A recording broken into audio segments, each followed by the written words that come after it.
সিলসিলা মানে কি? শিকল, ঠিক আছে। আর সাবান, বাথরুমের ভিতরে সাবান থাকে, সাবানের আরবি কি? সাবুন বা সাব্বুন মানে হলো সাবান, ঠিক আছে। আচ্ছা, রান্নাঘরে আরেকটা জিনিস আছে, সেটা হলো হাড়ি পাতিল। কিদর, কিদর মানে হলো হাড়ি পাতিল। আর কড়াইয়ের আরবি হলো মেখালা, মেখলা মানে হলো কড়াই, মিখলা মানে কি?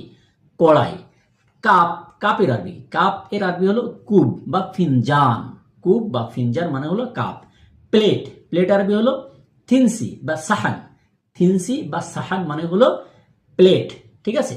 আর যেটা আমরা ডাইনিং রুম যেটাকে বলি, যেটার মধ্যে আমরা খাই, ঠিক আছে, সেটাকে বলা হয় কি? গুরফাতুল আক্কেল, গুরফাতুল আক্কেল মানে যেখানে আমরা খাই, তাই না?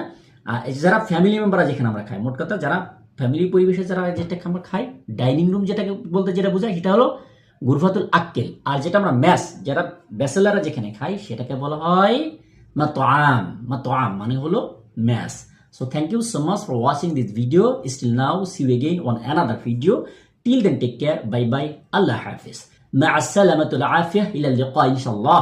السلام عليكم ورحمة الله. Allah Hafiz.